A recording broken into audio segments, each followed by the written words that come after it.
Alors, merci d'être avec nous pour cette deuxième table ronde. Donc, les années Malraux, 1960-1970.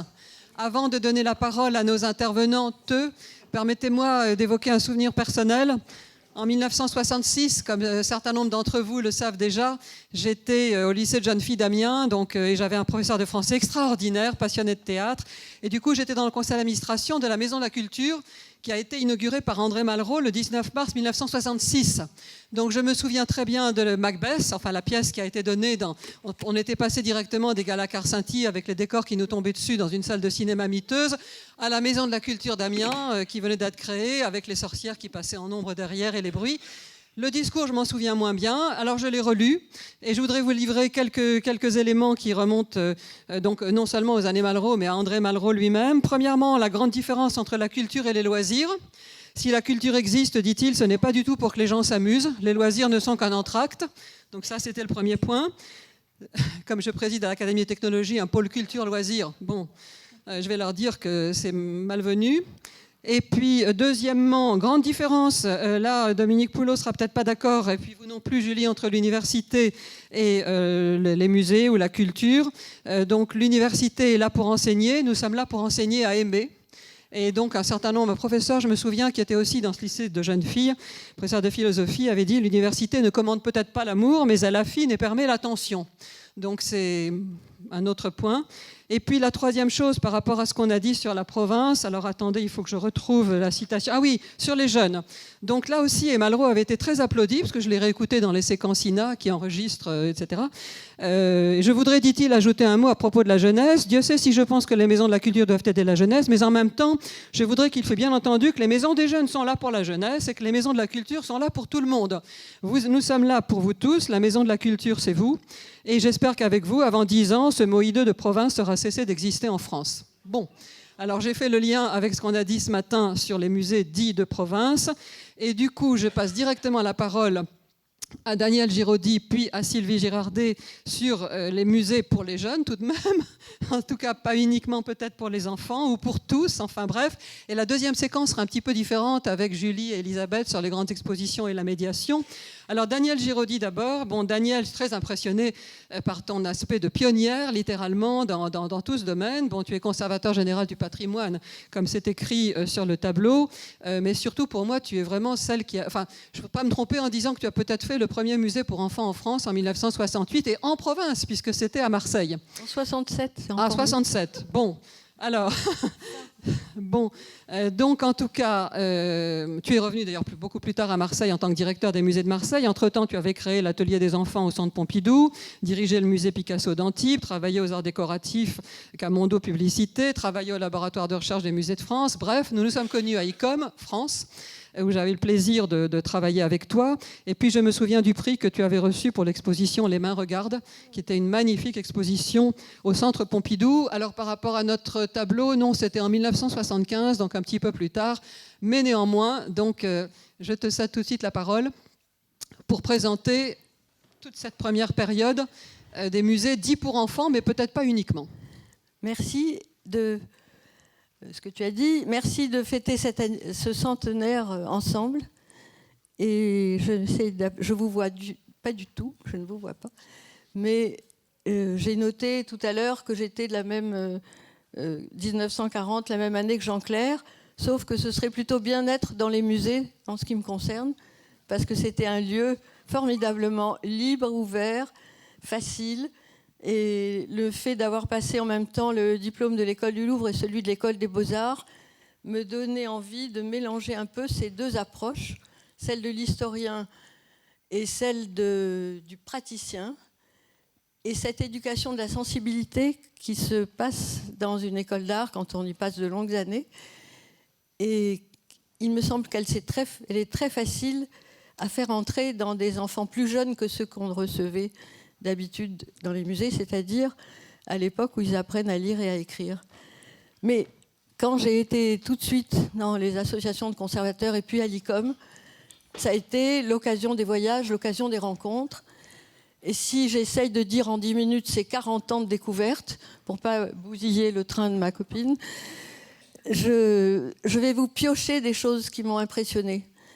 Par exemple, à Brooklyn, à côté d'un magnifique musée somptueux, cet atelier pour les enfants, le Children's Museum, qui était le premier, que je n'ai pas vu en 1899, mais que j'ai vu en 1966, et qui était à l'époque où vraiment le racisme noir dans ce quartier noir était à l'œuvre et où l'art était un moyen de sortir de ce ghetto-là.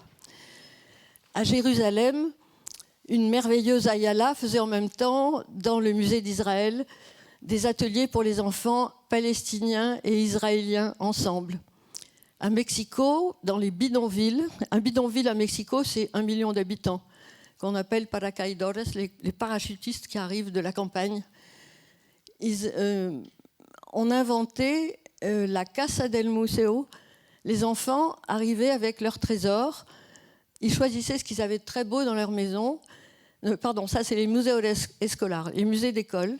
Ce qu'on avait de très beau dans sa maison, on le montrait dans une vitrine, l'autre amenait autre chose. Et ils apprenaient à faire évoluer les collections, ils apprenaient à faire des cartels. La Casa del Museo, c'était un lieu que le musée de Mexico entretenait dans chaque bidonville. On donnait la clé au premier voisin et les habitants venaient exposer leur savoir-faire. Des dames de la campagne qui savaient broder, des messieurs qui savaient faire des vanneries. Et c'était le lieu de trésor du coin, à partir duquel l'équipe des musées allait ensuite les inviter ensuite dans les musées. À Boston, le fils du docteur Spock, Michael Spock, avait fait, alors là, en dehors du musée, mais avec des moyens magnifiques, des agrandissements d'objets quotidiens pour que les enfants grimpent sur des téléphones en se mettant à cheval sur la prise, des objets tout à fait étonnants. Et le concept qu'un musée, comme disait tout à l'heure Dominique, c'est aussi un lieu pour s'amuser, était vraiment la vie quotidienne. À Copenhague, j'ai vu le Rijkshuisstallninger, le service de prêt le plus élaboré dans les début des années 70, avec des kits qui allaient dans les écoles, des petites camionnettes qui m'ont donné envie de faire un musée au bus à Marseille et d'aller dans les quartiers nord et les quartiers défavorisés où dans cette ville sans métro, les enfants n'allaient jamais se baigner. À Bruxelles, au musée du Cinquantenaire, il y avait une installation pour les non-voyants avec du braille pour les pieds. Je ne sais pas si vous avez remarqué tout à l'heure, il y avait du braille majuscule autour du buffet avec une petite tablette en dessous de là où étaient posés les verres pour que les aveugles qui viennent ici aient un repère au moment de prendre des sandwichs. Ça, c'est pour les lieux. Et au fond, un musée pour enfants idéal serait un musée qui aurait pioché dans chacun ce qu'il avait de tout à fait particulier et d'innovant. Si vous voulez voir aussi dans l'évolution du nom des personnes qui sont dans les musées pour enfants ou avec les enfants ou dans les ateliers pour enfants, selon ce qu'on y fait, entre les docents bénévoles des musées américains, les conférenciers, des premiers services pédagogiques des musées, les guides, les animateurs, les médiateurs, jusqu'à hier, la découverte d'un animateur digital au musée numérique ouvert depuis 2 semaines dans cette ville à côté de notre hôtel. On voit déjà comment vont évoluer les rapports entre celui qui a la parole et qui la garde comme moi maintenant et ceux qui vont fonctionner comme vous dans les musées avec enfants, par question et en dialogue, et en s'asseyant souvent avec eux par terre, ce qui m'est arrivé de faire à des grandes personnes qui voulaient faire des musées pour enfants dans des pays lointains comme Macao ou Taïwan. Et déjà, si on s'asseyait tous par terre sur la scène, par exemple, on pourrait commencer à parler d'activités pour les enfants et on en parlerait différemment en étant ici, en face de vous. Là, c'est encore 5 minutes. Alors, les activités, ce que, à Marseille, on a essayé de faire au sein du musée Longchamp, l'un des 3 musées que dirigeait Marielle Latour, c'était de montrer les outils, les matériaux des artistes, sculpteurs, peintres, graveurs. Les œuvres étaient accrochées à la hauteur des enfants qui avaient 4-5 ans. On les prenait dès la maternelle. Et les cartels, c'était des grosses écritures en babar celle de la maîtresse au tableau. Et c'était très amusant. Après, on allait dans le musée et on allait regarder qu'est-ce que c'était qu'une nature morte, un paysage, un portrait. À tous les coups, la première nature morte que les enfants montraient du doigt, c'était le grand crucifix. Et puis, on améliorait. Et donc, je trouve que l'importance aussi, c'est l'évaluation au sein de l'école de ce qui reste de la visite. Et quand de toute cette belle série de portraits que j'étais très fière d'avoir trouvé sur bois, sur toile, sur métal, les enfants disaient à l'école le portrait est une tête coupée, on s'est rendu compte que l'exemple était devenu un modèle et qu'il fallait vite ajouter un portrait en pied de la taille au moins de celle des enfants. L'éducation sensorielle des enfants au musée, avec des ateliers sur le goût, l'odorat, la vue, le toucher, ça a été l'étape supplémentaire après 71 à l'atelier des enfants du Centre Pompidou, dont vous avez là une première image qui vous montre qu'on a commencé avant l'ouverture du centre, dans le trou, comme on disait. Et en préfiguration, on nous a offert les 1000 mètres carrés qu'on aurait dans le centre, qu'on a loué dans le Marais. Et le bonheur que j'ai jamais plus eu après dans ma vie, créer un budget, l'inventer et embaucher 50 personnes. Où est-ce que je dois cliquer pour que ça marche ? Où est-ce que j'appuie sur le mauvais truc ? Ah voilà. Et on a demandé aux enfants qu'est-ce qu'ils avaient envie d'avoir dans un lieu pour eux. Ils avaient envie d'eau courante, alors elle est sous la petite marche blanche avec des points, là, de l'herbe et des nids. Donc on a associé des artistes. Pourquoi ça ? Voilà. On a associé des artistes à la fabrication de l'atelier des enfants, de même que c'était des jeunes étudiants de l'école des Beaux-Arts qui travaillaient au musée des enfants de Marseille. Et de même que c'était des artistes invités qui ont animé les ateliers. Dorothée Sels pour l'atelier peinture. Les enfants pouvaient se peindre eux-mêmes aussi.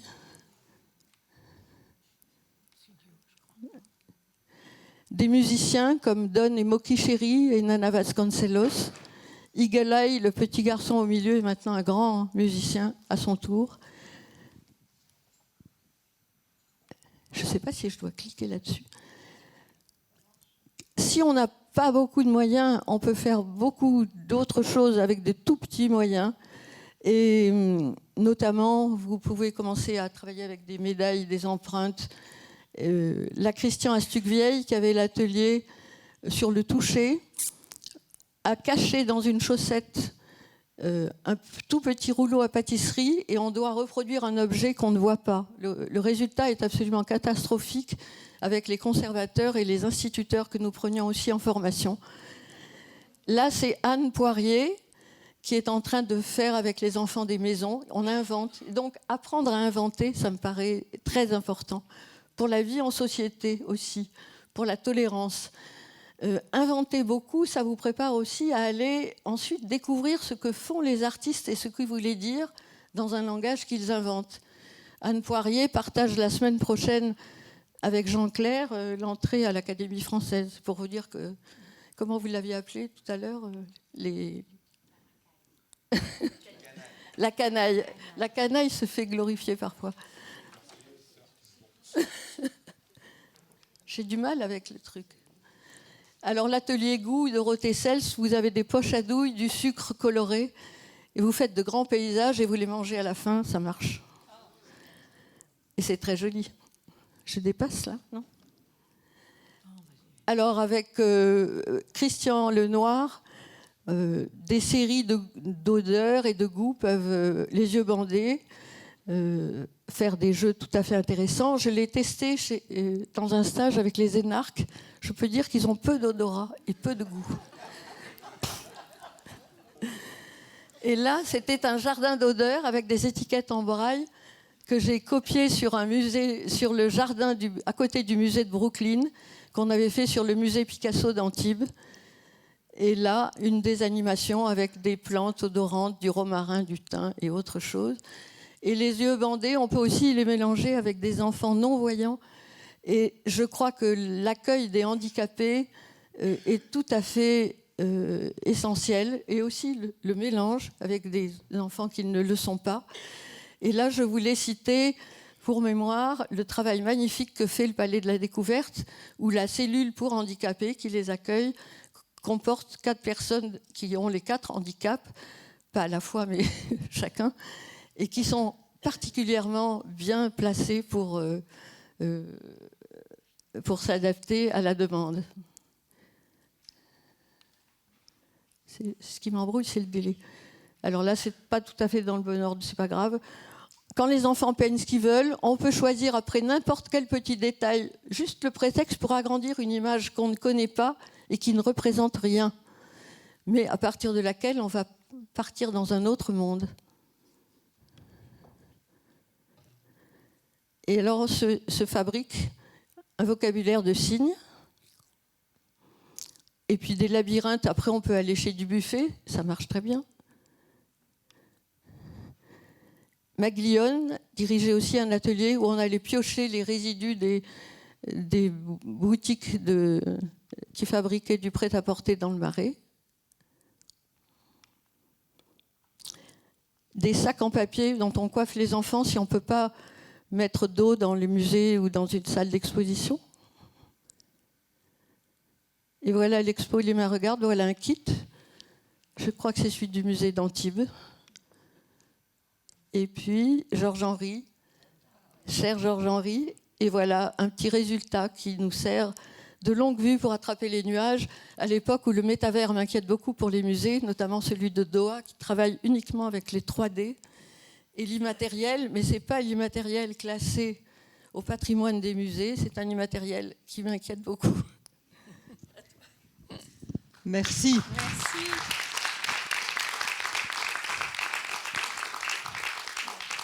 Merci beaucoup, Daniel. On reviendra après au moment des questions. J'avais déjà pas mal de choses à dire, mais on va déjà passer la parole à une autre pionnière. Donc Sylvie Girardet, directrice du musée en herbe. Alors Sylvie, toi tu as choisi comme comme slogan de 3 à 103 ans. Donc on n'est pas du tout uniquement sur les enfants, ça rejoint ce que Malraux disait, c'est pour vous tous et pas seulement pour les jeunes, ça veut dire qu'on est jeune à tout âge, c'est ça? Ou qu'est-ce que tu entends par là? Tu vas nous expliquer la genèse, ou là où Georges-Henri intervient aussi, je crois, dans la genèse du musée en herbe. Je crois qu'il est là aujourd'hui, hein. C'est pas possible autrement. Donc le musée en herbe, d'abord, ça fait partie des canailles aussi. C'est pas un vrai musée, dans la mesure où nous n'avons pas de collection.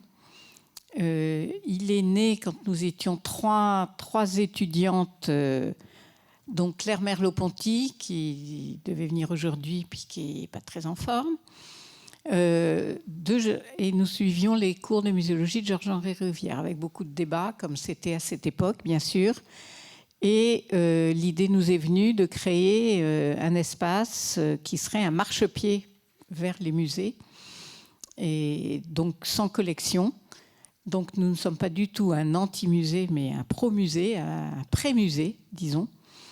Et Georges-Henri Rivière, nous avons créé une association, donc nous étions étudiantes et très jeunes. Et pour nous, ça allait être très très facile. Et Georges-Henri Rivière nous a encouragés. Donc il était âgé, il était tellement jeune dans sa tête qu'il a dit allez-y et j'accepte d'être le président de votre association, ce qui était quand même une belle preuve de confiance. Il nous a suivis et un des grands conseils qu'il nous a donné, c'était n'en faites pas un ghetto pour enfants. Et donc au début, nous sommes... donc ça, ce sont les valeurs du musée en herbe qui sont toujours présentes autour de l'art, autour de la convivialité, autour du partage. Et donc, pendant très longtemps, nous avons été, dans un premier temps, hébergés au jardin d'acclimatation, à côté du musée des arts et traditions populaires. Voilà l'endroit. On a rencontré très vite le directeur du jardin d'acclimatation, qui était un père de 7 enfants, qui nous a vu arriver avec nos jupons et nos sabots, qui nous a fait confiance aussi, qui a dit c'est un très beau projet. J'ai un endroit où on brûle les poubelles. Si vous voulez, si vous avez la patience, on va essayer de le transformer. Donc, il y avait le musée des arts et traditions populaires à côté, avec qui nous avons collaboré très vite. Nous sommes fait des amis à côté. Et en 78, ça ne vient pas très vite, hein. il y a eu la première exposition dans les locaux des poubelles fermés, clos et échauffés. Et donc, dès le début, il y a eu les grands principes du musée en herbe qui existent toujours. C'est l'humour, le jeu, l'autonomie des enfants, une convivialité, parce que c'est vrai que, enfin, je ne suis pas la première à le dire, et c'est connu, mais ces grandes portes des musées, et même les musées contemporains, c'est toujours très impressionnant, ce sont des bâtiments très impressionnants. Donc, donner le courage d'entrer dans les musées, des textes courts et des ateliers dont a si bien parlé Daniel. Donc là, on voit, il y avait des pantalons pas de def, quoi, mais finalement, sont les mêmes enfants, sont les mêmes principes, qui réagissent de la même façon, la découverte par le jeu, l'humour, une scénographie présente. Donc là, c'était fait avec très peu de moyens. On a même une personne du ministère Jeunesse et Sport qui nous avait donné une minuscule subvention qui sautait les grilles du jardin d'acclimatation le soir pour venir nous aider à installer. Enfin, c'était voilà, l'aventure comme on avait dans les années 70, quoi. Donc ça, on a toujours privilégié une scénographie importante. Donc on voit à gauche les transats géants. C'était une exposition autour d'un tableau, donc un tableau qui nous avait été prêté.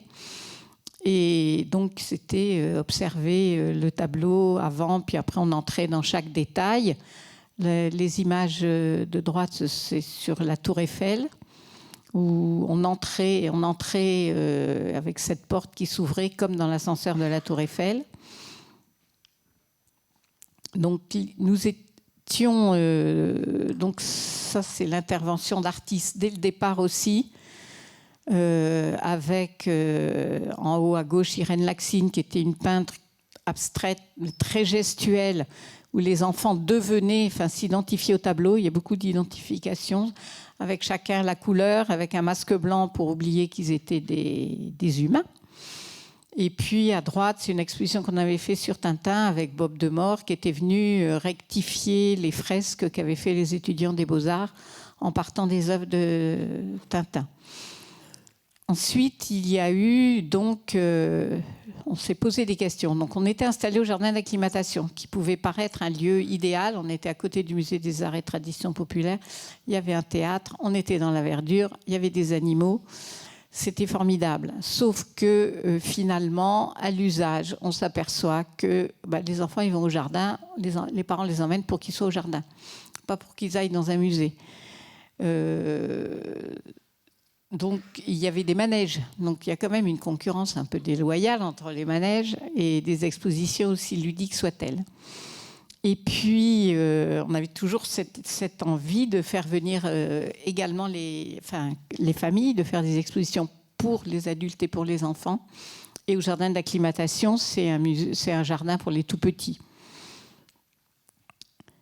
Donc, nous avons, par la force des choses d'ailleurs, comme ça se fait bien souvent, quand LVMH a récupéré le jardin d'acclimatation, a fait le vide autour, on est parti du jardin d'acclimatation sans l'avoir demandé, et on s'est retrouvé à la rue.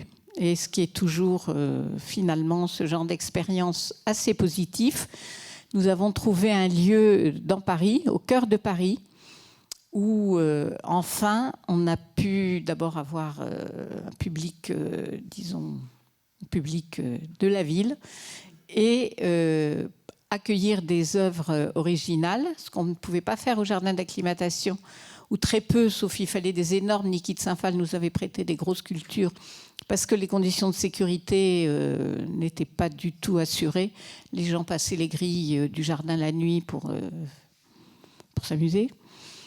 Donc là, notre première exposition à Paris, ça a été autour de Kissaring, avec la complicité de la Fondation Kissaring à New York. Et là, on a pu tester vraiment, est-ce qu'on peut recevoir dans un même lieu avec des objets, les mêmes objets, des adultes et des enfants.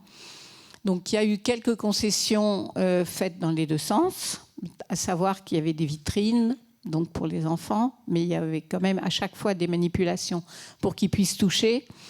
Concession par contre, envers les adultes, à savoir que les œuvres sont accrochées assez bas, elles sont toutes ligne médiane à 1,30 m, ce qui finalement ne gêne pas du tout la visibilité des grands. Et puis une découverte partagée avec des jeux de pistes pour les petits, des jeux de pistes pour les grands. Et puis, en semaine, après 4h30, quand il n'y a plus d'école, et finalement très peu d'enfants parce qu'ils rentrent vite faire leurs devoirs ou du sport ou autre chose, on ouvre le lieu aux adultes. Donc, tous les jeudis soirs, on a ce qu'on appelle des arts-péros, où c'est beaucoup les étudiants qui viennent autour d'un apéritif. On a toute une équipe de médiatrices qui ont pas loin de l'âge des étudiants aussi, donc qui inventent des parcours, des soirées détectives autour des œuvres. On a des visites plus classiques, on a aussi des thés. Alors là, c'est plutôt des retraités, parce qu'on a un accord avec la ville de Paris aussi, où ils offrent des entrées au musée en herbe pour les personnes retraitées. Et on s'aperçoit que finalement, dans un même lieu, avec des œuvres d'art qui sont protégées, qui sont sécurisées, disons, on arrive tout à fait avec des parcours différents à recevoir des adultes et des enfants. Donc voilà, on a une petite pensée encore à Georges-Henri Rivière en disant « on n'a pas fait un ghetto pour les enfants ». Nous faisons venir des artistes au musée. Il y a des ateliers, hein, bien sûr, dont je ne vous parle pas, mais il y a des ateliers d'art plastique. Maintenant, le musée est donc installé rue de l'Arbre Sec à Paris, en face de la Samaritaine. Et nous faisons venir des artistes. Donc là, c'était une exposition avec Philippe Geluck, qui s'appelait L'Art et le chat, où le chat était un peu le conservateur, le médiateur du musée en herbe, et où se côtoyaient des œuvres. Donc là, on a un dessin pour faire découvrir Vasarely, à côté d'un Vasarely, la Joconde, à côté de la petite sœur de la Joconde, qui est conservée au musée de Quimper. Tous les conservateurs ont joué le jeu, nous ont prêté, on a eu des Klein, des Picasso, enfin des très belles œuvres de musée. Et les artistes sont là. Nous prêtons le musée également à des artistes qui l'envahissent, enfin qui en prennent possession, avec nous bien sûr. Donc Invader, qui a envahi le musée en herbe et qui voulait s'adresser aux enfants. Au même moment, le Palais Tokyo lui proposait une exposition et il a préféré le musée en herbe. Donc il y a vraiment des artistes actuels qui sont investis dans cette mission de faire connaître et de s'adresser également aux plus jeunes et pas seulement à un public averti. Actuellement, nous avons Speedy Graffito et donc nous avons fait une exposition qui malheureusement pas duré très longtemps parce qu'on a été fermé pour cause de Covid, autour des araignées, où il y avait donc des araignées de Louise Bourgeois, il y avait Sarah Seno. On a eu énormément d'artistes qui ont joué le jeu. Donc voilà, le musée en herbe donc, existe depuis maintenant plus de 40 ans. Les valeurs sont les mêmes, les outils sont les mêmes, et on a l'impression que c'est vraiment une mission. Et toute notre équipe, donc, qui est composée, parce qu'on est également centre de formation, donc on a également des stagiaires de l'École du Louvre, de la Sorbonne et d'autres universités, qui ont toutes l'esprit mission. Voilà, on est toujours dans l'esprit 70, avec nos idéaux, et je vous remercie. Merci beaucoup Sylvie. Donc, on est resté dans les années 70, en esprit en tout cas, voilà. Même si on est allé jusqu'à aujourd'hui. J'ai su tout à l'heure qu'avec Julie Verlaine, qui va parler ensuite, tu avais avec vos filles, tes filles, enfin, vous êtes vraiment une famille accro au musée en herbe. Vous y allez régulièrement. Je ne sais plus quel âge ont tes filles. 6 et 9, et depuis qu'elles sont petites, à chaque exposition. Voilà. Donc une fan à côté. Et Daniel voulait, avant que... un petit grain de sel, elle a insisté sur quelque chose de très important. Toutes ces personnes isolées qui font des choses, savoir continuer énergiquement, c'est très très important. Voilà. Alors malheureusement, Sylvie, tu dois nous quitter vite parce que tu as un train à prendre. Donc quand tu voudras, quand tu voudras ne pas rater ton train, ne vous affolez pas. C'est juste pas un manque d'intérêt pour la communication suivante, bien au contraire, mais tout est enregistré. Alors avec Julie Verlaine, d'une part, on retourne à la fois dans les musées et à l'université. Donc, contrairement à ce que disait Malraux en 66, l'université et la culture ont quelque chose à voir. Donc, Julie est à la fois professeure d'histoire contemporaine à l'université de Tours et en même temps en résidence dans un musée à Villeneuve-d'Ascq, et entre-temps à Paris avec ses enfants au musée En Herbe et ailleurs, donc avec beaucoup d'énergie. Beaucoup d'entre nous ont suivi ses travaux sur les amis de musée et aussi sur les femmes collectionneuses d'art. Mais aujourd'hui, je crois, Julie, que tu as choisi de nous parler, de revenir dans les années Malraux et de nous parler, tout à l'heure, je vous ai parlé du fait que j'avais eu la chance d'aller à l'inauguration de la Maison de la Culture à Amiens en 66. Eh bien, en 67, j'ai eu la chance de voir l'exposition Toutankhamon, puisque c'était ma première année à Paris. Et donc, c'est un souvenir, là aussi, impérissable. Et je crois qu'avec Julie Verlaine, nous remontons dans les années indiquées dans le chapitre de cette table ronde en 1967, avec comme exemple pour les grandes expositions, cette exposition Toutankhamon. Juste un mot, je ne sais pas si tu le diras, mais dans le discours de Malraux, que du coup j'ai réécouté, il dit... c'est la leçon que l'Égypte nous donne dans cette exposition, c'est une leçon sur la vie, parce que, et pas sur la mort. C'est Malraux qui parle. En plus, souvent, à Amiens, on n'avait que la mort. Là, on a la vie, parce que pour un Égyptien, etc., la vie humaine est une éternité, donc on est bien dans la vie. Bon. Alors là encore, on franchit le temps avec allégresse. Merci. Merci beaucoup. Donc, effectivement, l'intervention que je vais faire se situe évidemment dans le prolongement de celles qui viennent d'être faites, et en même temps, la perspective est très différente. Je ne suis pas une actrice ou une témoin, mais une historienne des musées. Et donc, je réponds à cette invitation à proposer quelques considérations sur les mutations importantes de la profession de conservateur et conservatrice de musées dans les années Malraux, qu'on va entendre ici dans un sens large, puisqu'on va surtout parler des années 60 et 70. Et ma contribution donc va essayer d'explorer ce qui alors apparaît essentiel, à savoir la tension entre conservation et animation, puisque c'est le débat qui est vraiment prégnant, que l'on lise les pages du bulletin de l'association ou que l'on regarde les intitulés de journées d'études, de congrès. Comment penser l'articulation entre conservation et animation, deux missions importantes dans ce regain d'une demande sociale de musées qui est tout à fait importante dans ces 2 décennies. Et j'aimerais justement montrer toute la complexité des effets qui sont produits par ces grandes expositions, ces nouvelles échelles dans la présentation des œuvres, dans l'accueil du public, et comment ces expositions cristallisent des débats, mais sont en réalité un apax, et on va parler donc de l'exposition Toutankhamon, mais c'est donc vraiment comme apax d'un ensemble de mutations de longue durée que j'aimerais en réalité les évoquer.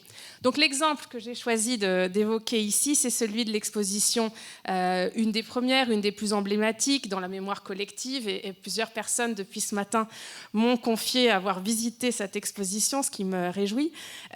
Donc l'exposition consacrée à Toutankhamon et son temps au Petit Palais en 1967, et surtout vous proposer, pour qu'on réfléchisse ensemble aussi aux méthodes d'écriture de cette histoire, une plongée dans les archives. Archives donc que j'ai dépouillées. Excusez-moi.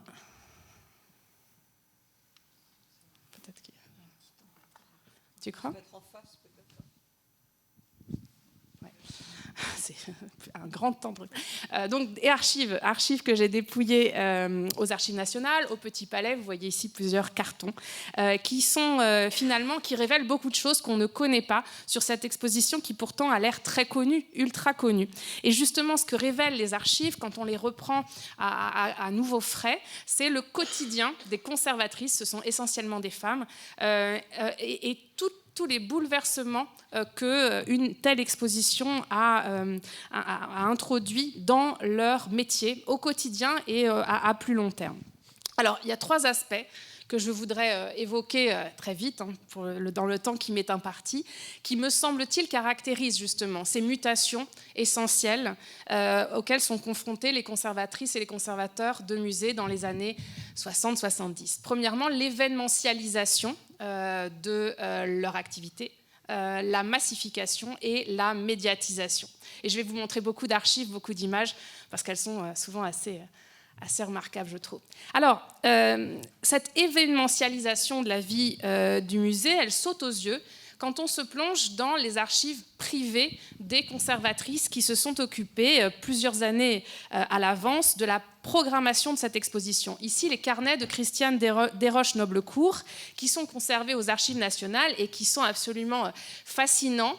Elle tenait un carnet, notamment à chaque fois qu'elle partait en voyage en Égypte, et elle note absolument tout dans son carnet, aussi bien les courses à faire le soir que, plus important pour l'histoire des musées, tous les entretiens qu'elle réalise. Et là, on prend conscience de la mutation importante de ces nouvelles expositions, qui est la préparation plusieurs années en avance, avec notamment un volet diplomatique important de négociation, un volet aussi administrativo-financier complexe pour obtenir le prêt des objets. Ici aussi, l'exposition Toutankhamon est tout à fait exceptionnelle par la négociation avec le gouvernement égyptien et la médiation de l'UNESCO. Toutefois, elle révèle bien des qualités nouvelles dont ont besoin les conservatrices et les conservateurs, à savoir la capacité de discuter avec des acteurs politiques et diplomatiques et de se situer aussi dans leur activité dans un contexte de rivalité internationale qui est très forte.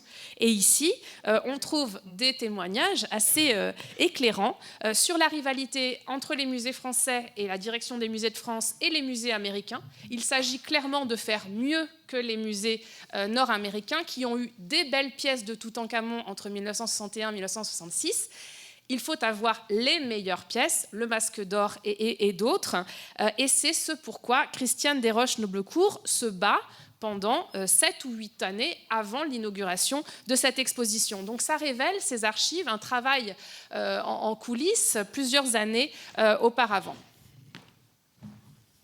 Pardon, je ne sais pas pourquoi ça marche. Voilà. Deuxième élément, la prise d'importance de tout ce qui va concerner l'assurance et le transport. On se rend compte de l'apparition dans les dossiers d'exposition aux archives des musées nationaux de l'immense importance et le temps passé dans le quotidien des conservateurs et des conservatrices à organiser toute la logistique autour du transport des œuvres, la négociation des contrats d'assurance. Ici, ce sont des mois et des mois pour obtenir que la maison Chenu soit officiellement chargée par le gouvernement égyptien de transporter une partie des œuvres, celles qui ne vont pas prendre le bateau et arriver à Marseille, mais qui vont prendre l'avion, et l'assurance du Masque d'Or du pharaon pour 1 million de livres égyptiennes qui est négociée d'arrache-pied par la conservatrice. Dernier point, une logique de programmation qui s'impose dans les musées et qui reflète aussi cette prise d'importance des expositions temporaires. On est à ce moment-là à un tournant. Prise d'importance des expositions temporaires. Il faut faire événement.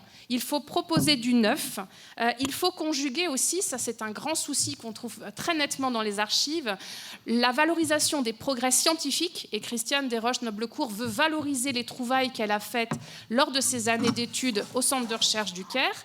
Et donc valoriser le progrès scientifique de la connaissance sur l'art et un attrait esthétique accessible au plus grand nombre. Et finalement, on retrouve ici la même tendance à l'événementialisation dans les musées que dans la vie culturelle française en général, à un moment où le nombre de festivals, par exemple, va exploser.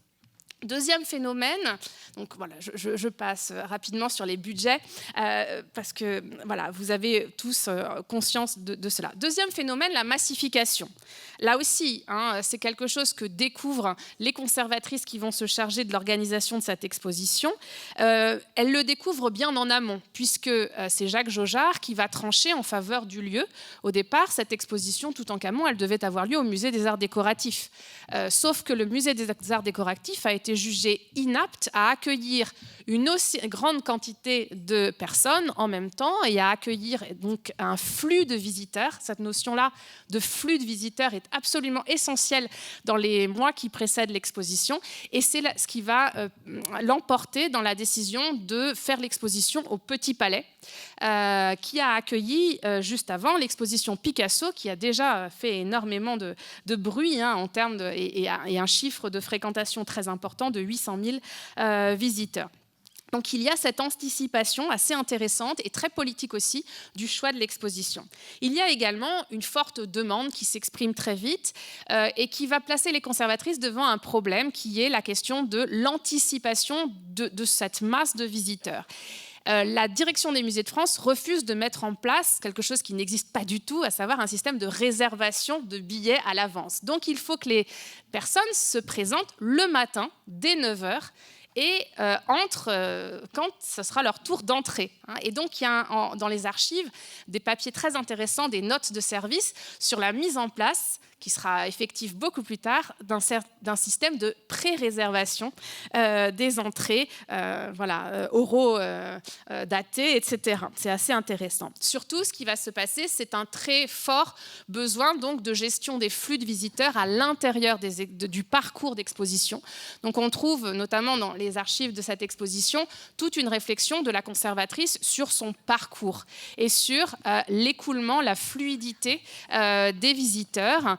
Il y a des gros problèmes qui se posent dès l'ouverture de l'exposition que Christiane Desroches-Noblecourt n'avait pas anticipé. Et elle le note sur son carnet, visiblement, donc un petit coin avec beaucoup de bijoux qui fait un bouchon systématique. Tout le monde passe beaucoup trop de temps à regarder les bijoux en or du pharaon et ça coince complètement et ça entraîne des bousculades et des gros soucis de flux. Et puis on lui demande aussi très très rapidement d'organiser une médiation et de mettre en place, de repenser la médiation. Ici, elle fonctionne en équipe avec une autre conservatrice très très active à ce moment-là qui s'appelle Adeline Cacan et qui est au Petit Palais. Et c'est Adeline Cacan qui est responsable de l'accueil des publics individuels et de groupes. Et à regarder les archives, on a des milliers de classes, de groupes scolaires qui viennent visiter cette exposition dans des conditions qui sont parfois difficiles. Et on voit surtout que cette exposition est l'occasion d'un apprentissage et d'expérimentation. C'est aussi pour ça qu'elle est intéressante. À cette foule qui vient visiter répond aussi, est également associée à une demande de souvenirs. Et donc très vite, on se met à imprimer, à chercher un imprimeur pour imprimer des cartes postales en couleur de l'exposition. Autre demande tout à fait essentielle, la demande des enseignants de préparer la visite à l'aide de diapositives. De la même manière, ça se met en place dans la précipitation, dans les premiers jours de l'ouverture de l'exposition.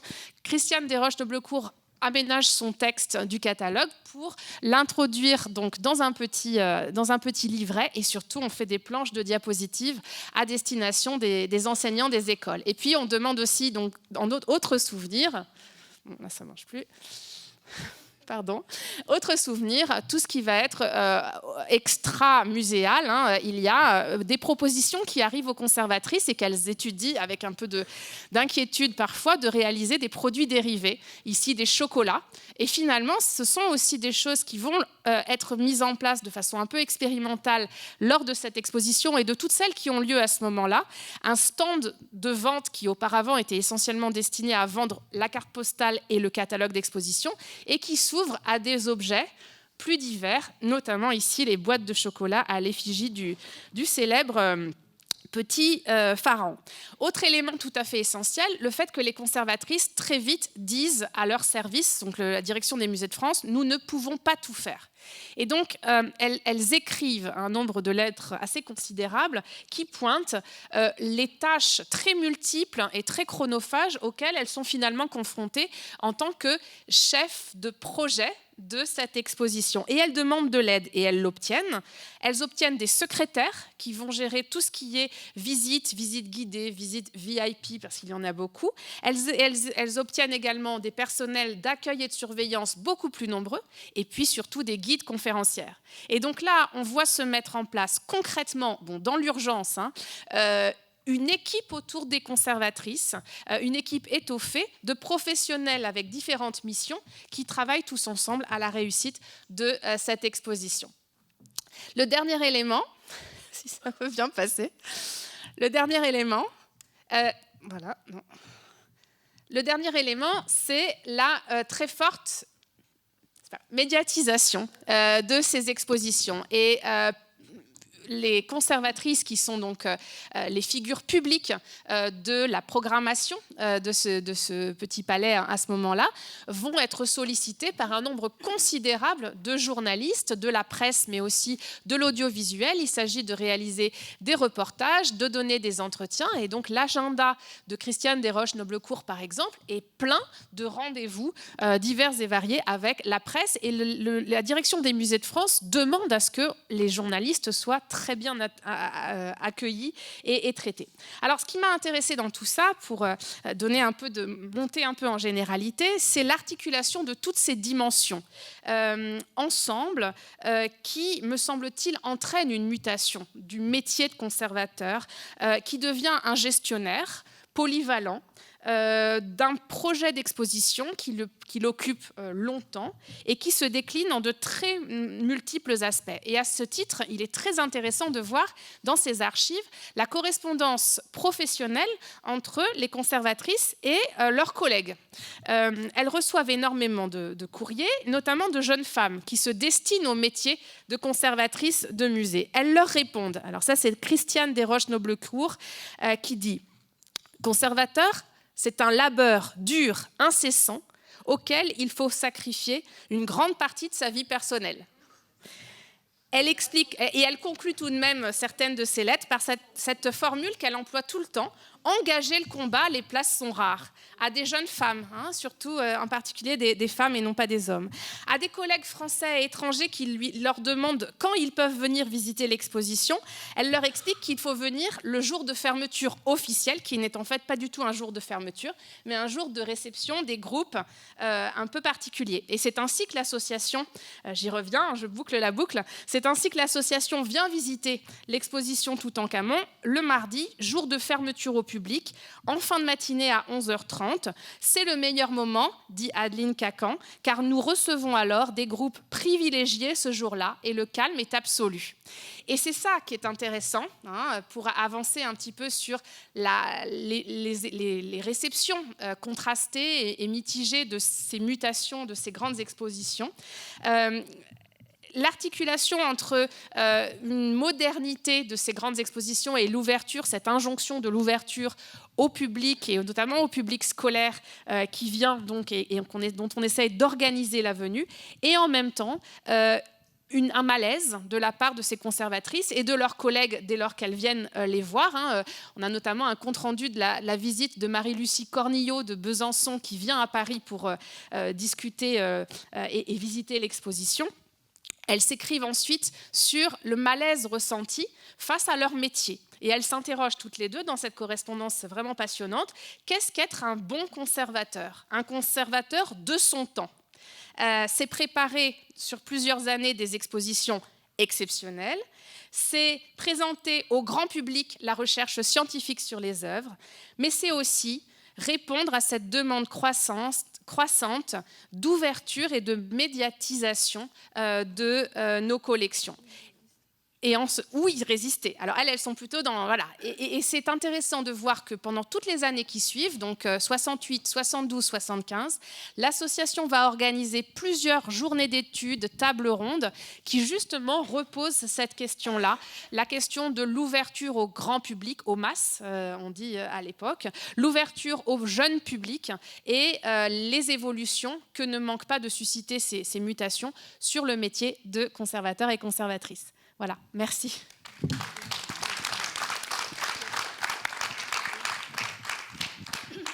Merci beaucoup, Julie. Je ne doute pas qu'il y aura des questions ou des interventions après sur cette intervention à la fois descriptive et très problématique et qui nous amène des années Malraux jusqu'à aujourd'hui. Alors, une dernière intervention peut-être avant de passer au temps des échanges avec Elisabeth Caillé. Donc, Elisabeth est philosophe de formation qui a développé une expertise en médiation culturelle et travaillé notamment avec Bertrand Schwartz pendant toute une époque. Nous nous sommes rencontrés, Elisabeth, à l'occasion des classes Villette. Donc au tout début, enfin c'est pas si vieux que ça, hein, enfin 30 ans, je sais pas, enfin bon, bref. Et donc ensuite, avec une expérience au ministère de la Culture, Elisabeth Caillé a publié de nombreux ouvrages, notamment à l'approche du musée de la médiation culturelle, très active au sein de l'ICOM également, comme beaucoup d'entre nous, pas seulement dans l'association, mais cette association, on l'a vu, avait beaucoup de liens et a toujours beaucoup de liens avec l'ICOM. Et aujourd'hui, Elisabeth est membre de la fondation Thuram Éducation contre le racisme et aussi de l'association des Amis du musée Paul Landowski. Vous qui êtes spécialiste des Amis de musée, vous devez connaître cette association et en particulier Elisabeth. Voilà, alors donc tu vas nous parler de médiation culturelle et c'est tout à fait dans le prolongement de l'intervention précédente sur les grandes expositions et le démarrage incroyable qu'a constitué cet événement Toutankhamon en 1967. Tout à fait. D'abord, merci de m'avoir invité pour ce passionnant colloque. Et j'aurais voulu citer plein de gens. Alors du coup, j'ai choisi de n'en citer quasiment aucun.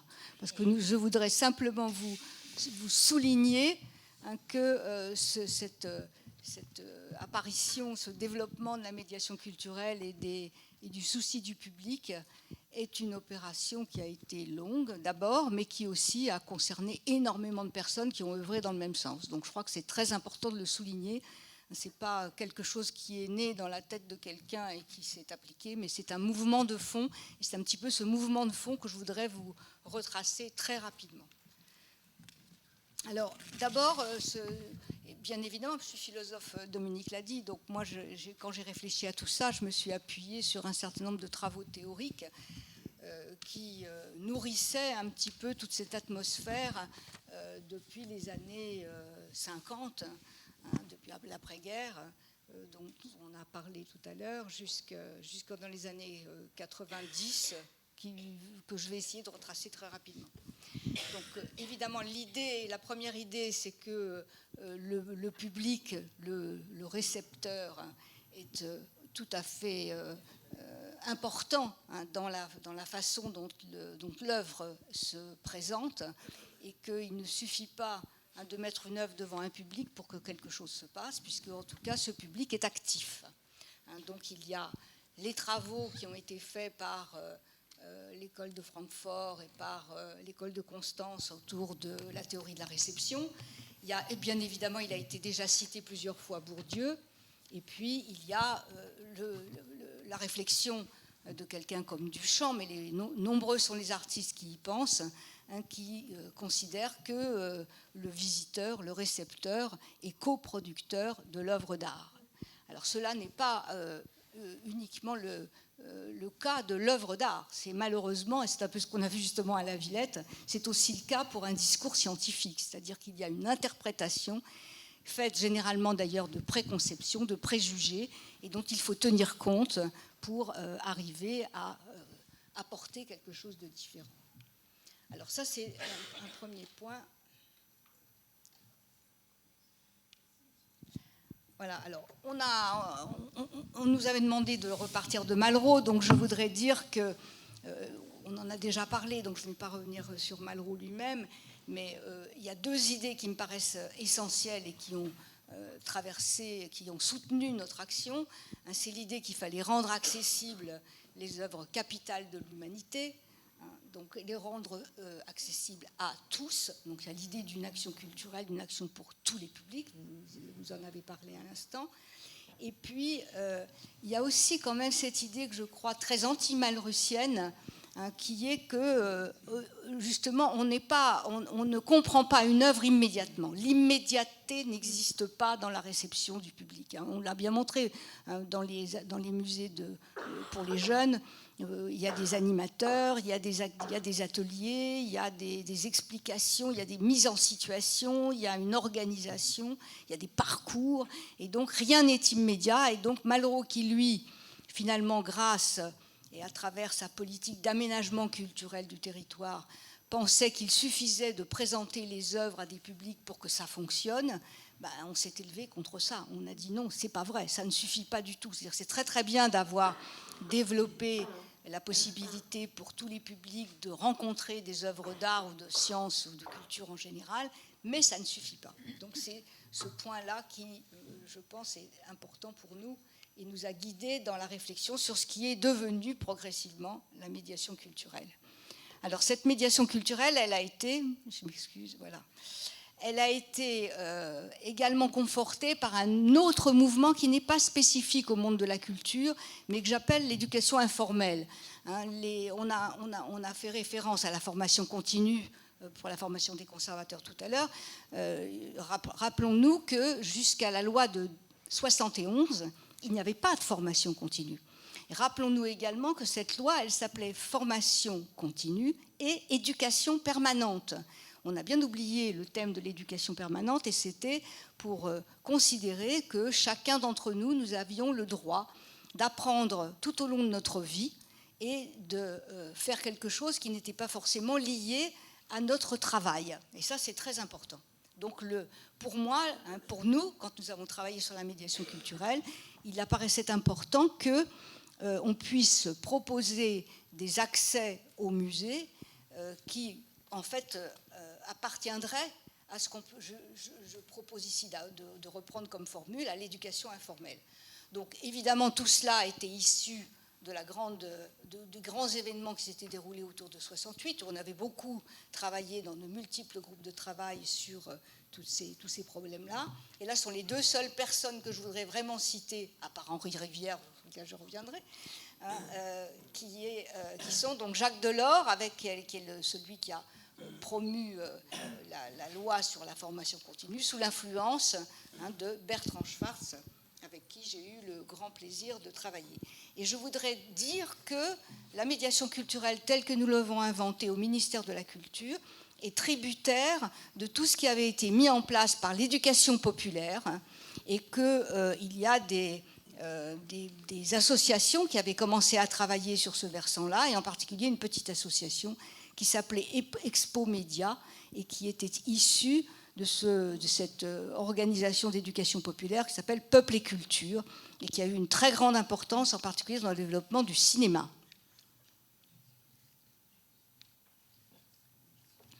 Alors, l'autre point sur lequel je voudrais insister dans ces réflexions du moment, c'est que nous avons travaillé, ministère de la Culture et ministère de l'Éducation nationale, en comprenant bien que l'éducation nationale avait, et les universités qui étaient dans l'éducation nationale, à certains moments et pas à d'autres, qu'il y avait des musées de l'éducation nationale, et que ces musées avaient également toute une réflexion que nous avons pu construire avec eux autour d'un certain nombre de programmes, en particulier un programme qui a été très important, qui a duré plusieurs années, au moins 3-4 ans, et qui s'appelait Recherche en muséologie, REMUS. Et puis également, le ministère de la Recherche nous avait aidés pour mettre en place un séminaire théorique que nous avons développé à l'intérieur de cette nouvelle institution qui s'appelait le Collège international de philosophie, qui s'appelle toujours le Collège international de philosophie, et qui a été matriciel pour la réflexion sur la muséologie dans les années 80. Je ne reviens pas sur le rôle des grands projets, enfin si, parce qu'on n'en a pas vraiment parlé, mais en tout cas ça a été un accélérateur du développement des politiques de public. Nous avions bien conscience qu'il y avait d'autres pays que nous. Tu as fait allusion en parlant des musées américains, mais il y avait les Canadiens qui étaient très très importants et qui avaient inventé les communicateurs. Alors nous, on se disait qu'en français, ça ne marchait pas. Je me souviens des réflexions à la Villette, on se disait, est-ce qu'on va les appeler les communicateurs? Non, ça ne marchait pas. Mais on savait qu'on ne pouvait pas utiliser le terme d'animateur, parce que l'animation à l'époque était absolument considérée comme étant quelque chose de bas, et qui ça relevait de la jeunesse et des sports. Donc ça, c'était vraiment pas du tout intéressant. Au Louvre, on disait, vous faites de l'agitation culturelle. Voilà, c'est ça. Donc c'est pour ça qu'on a utilisé ce terme de médiation culturelle, qui au début a été extrêmement mal perçu, puisqu'on nous disait, mais la médiation culturelle, c'est quand il y a un conflit qu'on fait de la médiation. Donc les médiateurs, c'est des gens qui résolvent des conflits. Oui, il n'y a peut-être pas de conflit, mais finalement, il y a quand même un conflit. Enfin, il y a eu des débats à n'en plus finir sur ce terme de médiation. Et puis à un moment donné, ça s'est déclenché, et maintenant tout le monde parle de... Il a fallu 20 ans quand même, mais maintenant tout le monde parle de médiation culturelle, de médiateur. Quand je vois des gamins au Palais de Tokyo avec écrit médiateur sur leur t-shirt, ça me fait toujours drôle. Je me souviens très très bien du moment où on a dit finalement on va l'appeler comme ça. J'avais vécu déjà une situation un peu comparable quand on avait travaillé avec Bertrand Schwartz pour les politiques pour les jeunes qui étaient dans les quartiers défavorisés. Et on disait il faut mettre en place des missions locales pour l'emploi des jeunes. Voilà, c'est pas compliqué. Puis après, mais comment on va les appeler? Puis à un moment donné, on s'est dit on va les appeler les missions locales pour l'emploi des jeunes. Voilà, et ça existe toujours. Donc finalement, les choses les plus simples, c'est de les appeler par le nom qui les désigne le mieux. Alors, dans cette invention, nous l'avons vécue, produite, et elle a consisté à la fois à définir les compétences qui étaient nécessaires. Alors, elles étaient exercées depuis longtemps par plein de gens. Simplement, on les a listées, nommées, désignées, classées. On a créé des formations pour former les gens qui souhaitaient, comme on en a parlé pour l'école du Louvre, pour les conservateurs, là c'était un autre pan de professionnels. Donc on a créé des formations, en particulier 2 formations pilotes à Marseille et à Paris 8. Il fallait également penser au statut et au recrutement, puisque ces fonctions étaient généralement occupées par des bénévoles, donc il n'y avait pas de statut. Donc il fallait absolument trouver des statuts et des modes de recrutement. On y a beaucoup travaillé avec le Centre national de la fonction publique territoriale, et puis également, évidemment, à l'intérieur du ministère de la Culture et de la Direction des musées de France. Et puis, on a également mis au point la possibilité de former les gens à distance. On commençait à faire des formations en e-learning, c'était vraiment le tout début. Et donc, le CNED a créé un campus qui s'appelait Campus Cultura et qui a permis donc de développer ces formations à distance. Ça a été le moment aussi où la recherche est apparue sur tous ces sujets-là. Et cette recherche s'était déjà développée dans les pays anglo-saxons. Il y avait des études sur les visiteurs. Donc on a créé aussi des formations à la recherche. C'est là que les universités sont entrées en scène et ont permis ce que vous avez fait, c'est-à-dire des recherches sur les associations d'amis de musée. Et puis on a donc fait des expérimentations et des musées d'expérimentation ont également vu le jour.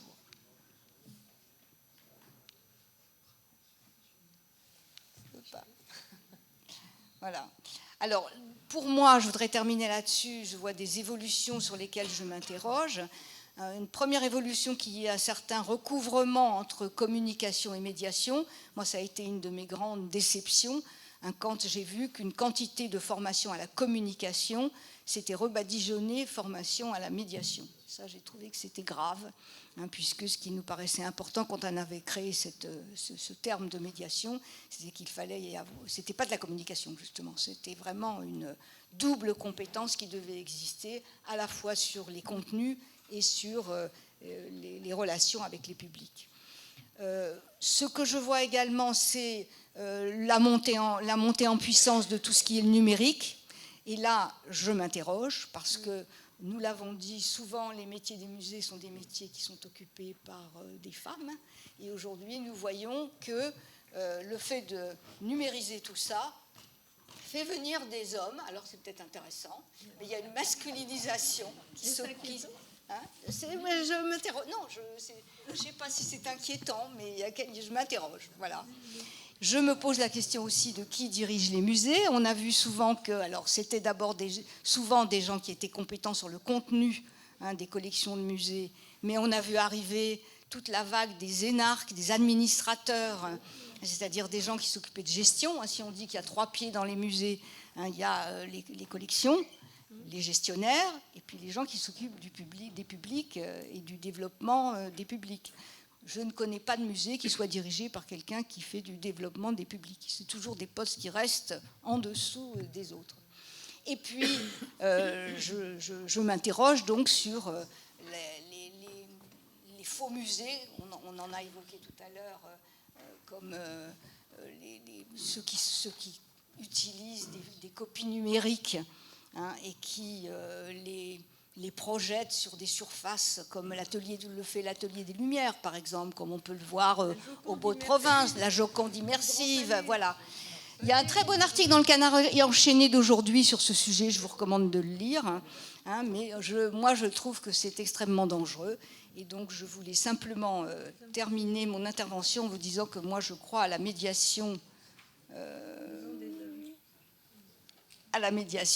avec des personnes, avec des gens en chair et en os. J'aimerais bien que ma diapo arrive. Voilà, pardon. Voilà.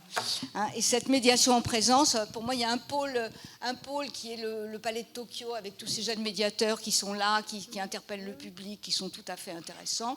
Et puis l'Atelier des Lumières, où effectivement, la Joconde, que je n'ai pas vue. Je n'ai pas vu l'expo de la Joconde, là. C'est sûrement intéressant. Le paysage dont Géluc disait tout à l'heure, j'y pensais quand vous montriez, quand c'est parti montrer. Géluc disait, la Joconde, c'est cette dame qui m'empêche de voir le paysage.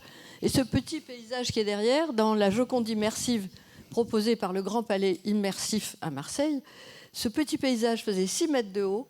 Il était tout autour du Palais de la Bourse, tantôt recouvert d'orages, tantôt recouvert d'oiseaux, de vols d'oiseaux qui voltaient. J'étais absolument catastrophée. Bien, merci beaucoup. Émerveillée. Merci beaucoup, Elisabeth. Alors, avant de passer au temps d'échange, aux questions peut-être entre nous, puis aux questions générales sur les 2 tables rondes, comme je suis tout de même ici au titre du Conservatoire des Arts et Métiers, qui est ma maison, je voulais rappeler l'expérience menée par... c'est Marie-Sophie Corsi, ma collègue du CNAM, qui m'a donné cet article de 1964, donc c'est bien dans notre période. L'expérience menée par Maurice Domas, directeur à l'époque du Musée national des techniques, c'était le nom que Maurice Domas avait souhaité à l'époque donner au musée. On est revenu après à un autre nom. Il avait créé un club des jeunes techniciens. Alors ce qui m'a frappé, c'est qu'il n'y avait que des, dit-il, garçons. Ils avaient entre 15 et 20 ans parce que plus jeunes, disait-il, c'est pas possible. Mais c'était quand même intéressant parce que ce n'était pas si fréquent. Il a fait ça tout seul avec un certain nombre de moyens. Donc l'expérience du jeune technicien, pour ceux que ça intéresse, je vous donnerai les références dans l'article Vers l'éducation nationale, donc publié dans c'est la revue des CMEA. Donc c'est encore, voilà. Et ça c'est une chose. Et autre chose, Daniel, mais je t'en ai parlé, ça c'est grâce à l'AGCCPF et aux recherches en archives, qui a retrouvé un article que tu as écrit sur les musées des enfants. Alors là, on est dans les 4 à 12 ans. Donc ça c'est 1968. Incroyable, à Marseille déjà. Je t'avais juste posé une question quand on en a parlé. Enfin, je ne sais pas si c'est... C'est qu'il y avait une différence entre les petites filles et les garçons. Que les petites filles énumèrent dans la nature morte voisine oiseaux, fleurs, rubans, papillons. Les garçons identifient en premier lieu la partie droite avec les tambours, armures, drapeaux, gibier. Ah oui. Non mais c'est tout. Quand on leur posait des questions, comme ils avaient eu des jouets genrés, pour reparler, c'est ce qui nous étonnait aussi. Non, pour dire qu'en tout cas, on n'hésitait pas à cette époque-là à dire que oui, quelquefois, il y avait des différences et que oui, ça pouvait... On les constatait et on pouvait l'écrire. J'ai relu Frans de Waal, enfin je ne sais pas si vous avez lu Le singe en nous et tous les articles de Frans de Waal sur la différence genrée chez nos cousins chimpanzés et bonobos. Mais bref, ça nous amènerait un peu trop loin. Voilà, c'est pour dire que grâce à l'association à la GCCPF, j'ai aussi fait une recherche d'archives grâce à des collègues ou grâce à vous, et que c'est bien intéressant de relire. Heureusement qu'il y a du papier. Il y a eu un Heureusement numéro. quand même que ça a été Il y a eu un numéro magnifique de muséum sur les musées pour enfants. Qui date de quelle année? Mais alors, j'ai pas retrouvé. On va le chercher. Oui. On va le chercher. Bon, je ne vais pas monopoliser la parole, puisque Christophe, je crois que le temps d'échange est avec tous les intervenants. Je n'ai pas bien compris, il n'y a que 4 sièges. Donc, on va se lever. Comment faut-il s'asseoir, alors? Pendant combien de temps? Et comment faut-il s'asseoir ou rester debout? Moi, je veux bien me lever, de toute façon, comme je ne suis que modératrice. Attends, et puis les intervenants de ce matin, de toute façon, il y avait déjà une personne en moins en ce qui nous concerne. Donc, si les intervenants, je crois que Philippe Duré est parti, donc finalement, François, vous avez la place de vous asseoir, puis il y avoir une chaise.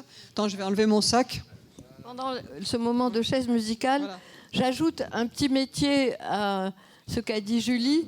J'ai eu le plaisir de convoyer Toutankhamon de Marseille à Paris par camion avec les CRS, pendant que Desroches-Noblecourt convoyait les trésors en avion. Je ne sais pas qui avait d'autres. Et ça s'appelait en code Opération Nimbus jaune.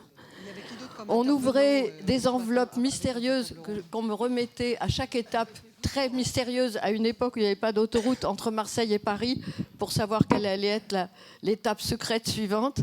Et j'étais très impressionnée que tous les CRS soient là à m'obéir. À un moment, il s'est mis à neiger. Et j'ai dit, on arrête le convoi, c'est trop dangereux. Alors les CRS a dit non, on continue. J'ai dit non, on arrête. Et puis, je ne savais pas ce qui allait se passer. Alors chacun, les CRS ont dit, on avait appelé notre ministère, l'Intérieur. J'ai dit, alors j'appelle mon ministère, la Culture. Puis on a dit, écoutez, Madame Giraudy. Je suis très fière.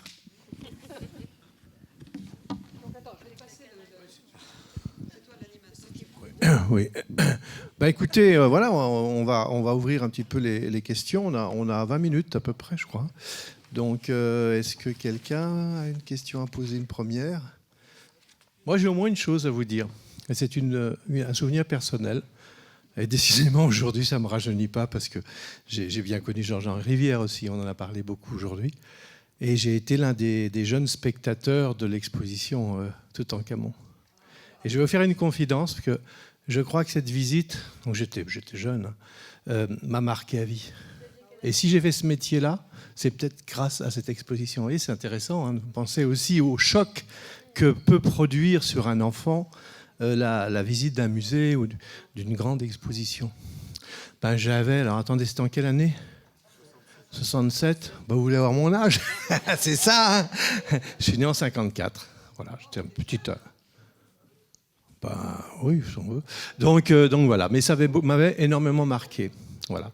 La deuxième chose que je voulais vous dire, quand même, c'est que la GCPF et sa revue a quand même publié un numéro spécial sur les musées de la petite enfance. C'est le numéro 269, donc en 2013. Hein. Donc je vous invite éventuellement, parce que il existe encore, hein, on a du stock. Donc ce numéro, il y avait un article, je me souviens, du musée en herbe, hein, et puis il y avait également des articles étrangers, notamment canadiens, parce que les Canadiens ont été très forts dans ces musées-là. Il y avait il y a une grande association, hein, des Children's Museum, une association internationale. Enfin, il y avait plusieurs articles, donc je vous invite à en prendre connaissance si ça vous intéresse. C'est pas si vieux que ça, il y a quelques moins que Georges-Henri Rivière. Voilà. Donc, est-ce qu'il y a des questions? Des réactions? Ou entre vous, du coup, entre les intervenants, si la salle est silencieuse, vous n'avez pas de réaction particulière? Catherine? Tu as un micro derrière toi. Merci. Oui, non, peut-être, puisqu'on a parlé beaucoup des musées d'art, d'ethno, d'archéo, je rappelle, et je pense que Pierre, qui est là ici, je crois qu'on n'est que deux des ex-muséums d'histoire naturelle, là, quelques minutes, je vais changer de casquette aussi. On avait beaucoup démarré les actions de valorisation et les espaces enfants, à peu près dans les mêmes années. En tout cas, mon exemple est celui de Nantes, le plus connu pour moi. La directrice du Muséum d'histoire naturelle de Nantes, Jacqueline Baudouin, avait ouvert un espace enfant dans les années 70, 72, je ne sais plus la date exacte parce que je ne l'ai pas préparé pour aujourd'hui ce genre de questions. Mais je veux dire que dans les muséums qui étaient assez nombreux, on était assez actifs dans ce domaine-là aussi. Hein. Et aussi bien au niveau de la médiation, qu'on n'appelait pas encore tout à fait comme ça, je suis tout à fait d'accord, on était très présents. Alors je ne sais pas si toi tu as d'autres exemples à Clermont-Ferrand ou au muséum, il faut que je te repasse le... Oui, moi j'ai fait un peu l'histoire du Muséum d'histoire naturelle de Clermont-Ferrand et des ateliers avec des jeunes et des enfants. C'était dès les années 50 qu'il y en avait. C'était le seul moyen que les muséums, qui étaient un petit peu abandonnés à l'époque, avaient pour vivre. Et ça les a un petit peu aussi catalogués comme musée des enfants à un moment, ce qui n'était pas toujours... c'était dans un sens un peu péjoratif, que c'était dit... de la part du côté Beaux-Arts, qui était pour les gens sérieux. Mais des activités payantes ? Non, souvent c'était gratuit. C'était gratuit. On était musée de l'éducation nationale, donc on avait des liens très proches avec l'éducation nationale. On a bénéficié aussi souvent de la présence de professeurs détachés qui nous aidaient aussi à construire, enfin que je dis nous, moi j'y étais pas encore évidemment, mais qui nous a aidés à construire ces ateliers, ces animations. On parlait d'animateurs, nous, sans complexe, pour ces ateliers qui avaient lieu le mercredi après-midi, avec des sorties sur le terrain. Donc bon, ça c'est l'activité naturaliste. Le jeudi après-midi, oui, c'est vrai. Et quand j'y étais après, c'était le mercredi, évidemment. Et puis, je pense que c'est intéressant aussi de parler d'une institution qui a œuvré à la fois dans les échanges entre les professionnels. Alors, on déborde des années 70, mais bon, c'est pas grave. Et dans la formation, c'est l'OSIM qui a joué un rôle, alors qui a été créé pour créer un lien entre les muséums d'histoire naturelle et qui maintenant s'adresse à tous les musées, pardon. D'autres interventions ? Oui, ici devant. Fascinante. Et j'ai une question un peu sur les liens entre les deux tables rondes. On a vu la diversification des publics et la démocratisation, l'inclusion à travers l'âge, les handicapés. Et dans la première table ronde, vous avez parlé de l'internationalisation, l'UNESCO, mais aussi du moment de la décolonialisation. Et finalement, le rôle des femmes dans la profession. Et ce matin, on a surtout vu dans l'iconographie et les listes, les portraits d'hommes. Oui. Et tout d'un coup, on a un monde qui est beaucoup plus féminin, mais peut-être, ou encore, la plupart des femmes est dans la communication, si je vous ai compris, et tandis que la direction reste plus masculin. Donc je voudrais savoir comment ces différents facteurs de la démocratisation, de la diversification à l'époque des civil rights, de la décolonialisation, du mouvement féministe, de la pédagogie et la conscience sur l'enfant, comment est-ce que vous voyez les relations entre ces différents mouvements et les discussions aussi à l'intérieur de l'association et de la profession, de la transformation de la société? Juste avant que vous répondiez, juste une petite anecdote extrêmement drôle, enfin à mon sens. Monsieur Faucillon, dans la revue de l'association, dans un des bulletins, assez tôt, très tôt, dit qu'il faut absolument créer des associations d'amis pour les femmes. Parce qu'elles sont indispensables au musée. Je dis ça parce que je n'ai pas osé le relever. Je trouvais que c'était vraiment politiquement incorrect. Il me semble qu'il y a quelque chose de simple. Si je reprends cette jolie série de photos ce matin sur les conservateurs à travers les âges, ces premiers conservateurs érudits, collectionneurs, sont riches. Ensuite, le métier s'organise. À partir du moment où il devient très mal payé, les femmes arrivent. Oui, c'est vrai. Mais c'est vrai. C'est comme dans l'éducation nationale. Mais généralement, c'est quand même c'est tout de même une transformation de la société qui s'opère, évidemment, qui est beaucoup plus structurante, avec forcément l'arrivée au travail de toute une génération de femmes qui, forcément, globalement, c'est la charnière de 68 qui amène cette bascule, et immédiatement, qui va aussi avoir un certain nombre de répercussions dans le monde des musées. C'est-à-dire que les femmes seront beaucoup plus impliquées. Il y a une libération de la parole à travers, justement, ces différents éléments. C'est vrai qu'ils sont mal payés, mais durant l'entre-deux-guerres, comme ça a été évoqué, il y a des moments où c'est encore du bénévolat, et c'est très largement du bénévolat. Et donc, on a tout de même, dans les 30 Glorieuses, et on le trouve tout à fait naturel, mais il existe encore très largement dans les musées nord-américains, et là, c'est tout de même la prise en compte, la prise en charge par les pouvoirs publics, le recrutement, même si on aura, et on a encore très largement, bien sûr, une pyramide qui sera défavorable, qui est en train de se transformer tout de même, je pense, mais aussi bien d'ailleurs dans le corps enseignant qu'au niveau des musées pour la représentation homme-femme, par ailleurs. Il y a un autre clivage que je regarde un petit peu depuis que je suis à la Fondation Thuram et que j'ai l'œil sur les questions du racisme, c'est qu'il n'y a quasiment pas de conservateurs non blancs. Il y a une conservatrice à Boulogne, je ne sais pas si elle est dans la salle. Voilà. Et puis c'est tout. Donc, il y a, en termes de représentativité, et c'est une question pour la démocratisation, c'est-à-dire que les musées et les acteurs des musées, les acteurs pilotes ou responsables ou les plus importants des musées, ne sont absolument pas au courant des véritables problèmes que leur public qui ne vient pas, justement, et s'il ne vient pas, il y a des raisons. Quand on a fait l'exposition avec le musée d'Orsay sur le modèle noir, il y a un autre, que Lilian Thuram a été mis en avant là-dessus, a fait des visites, il y a eu un public qui a été complètement différent. Quand on a fait une opération avec le musée de la Croix, avec Lilian Thuram, il y a eu un autre public qui est venu. Donc, en fait, ce serait facile de faire venir ce non-public si les gens qui sont aux manettes, en quelque sorte, dans les institutions, alors pas que les musées, mais les musées sont les reflets de la société, donc c'est tout.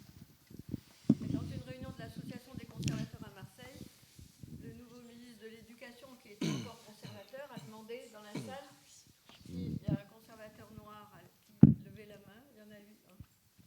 Oui, si je peux me permettre, je me rappelle qu'il y a eu une étude, alors je ne me souviens plus de quelle année elle date, mais sur l'INP et les élèves de l'INP et leur provenance, sociale et géographique d'ailleurs également. Ce qui n'est pas sans poser des questions, évidemment, sur le fait qu'effectivement, on a d'abord, et géographique aussi, qui fait qu'on a des jeunes qui sortent de l'INP qui ont beaucoup de mal à quitter Paris ou la région parisienne. Mais sur la question tout à l'heure des hommes et des femmes, c'est marrant parce que moi, ça m'a vraiment frappé. Je ne sais pas si le régisseur peut repasser la première image où on voit toutes ces gens, la première image du PowerPoint. Je voyais quand même, il y avait beaucoup d'hommes encore sur la photo, là. Et moi, je dis souvent plaisantant aux gens, je leur dis, vous savez, nous, la parité chez nous, elle n'existe pas, mais dans l'autre sens, parce qu'effectivement, le pourcentage, je ne sais pas, je ne l'ai pas, mais on doit être à 80%, à peu près à 80% de femmes et 20% d'hommes. Mais ce qu'il ne faut pas oublier non plus quand même, c'est que quand on va sur des périodes assez lointaines, les femmes travaillaient peu. Donc, ce qui explique aussi le fait que, pour le coup, qu'il y avait effectivement beaucoup d'hommes. Et ce qui m'a frappé tout à l'heure aussi dans la présentation qui a été faite sur l'histoire de la GCPF par toi, c'est que quand tu passais la liste des présidents de la GCPF, il n'y a que des mecs, il n'y a que des hommes, il n'y a que des hommes. Mais il y a cette évolution qui n'est pas, alors ça on se projette un peu là maintenant à des questions actuelles, qui n'est pas sans poser de questions, puisqu'on sait très bien effectivement qu'une profession qui aujourd'hui se féminise beaucoup, c'est un signe allez, disons-le, de dévalorisation, parce que c'est beaucoup lié, évidemment, à la rémunération. Donc, c'est vrai que ce sont des éléments, très certainement, qu'il faut qu'on intègre dans nos réflexions. On est très content d'avoir des femmes. Alors, les femmes, aujourd'hui, par contre, je pense qu'il y a quand même un mouvement. On a des grandes directrices, aujourd'hui, de grands musées, hein, chose qu'on n'avait pas il y a encore peu de temps. Bon, évidemment, je pense au Louvre.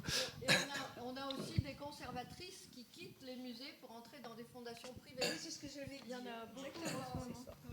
La Madame Dorcel.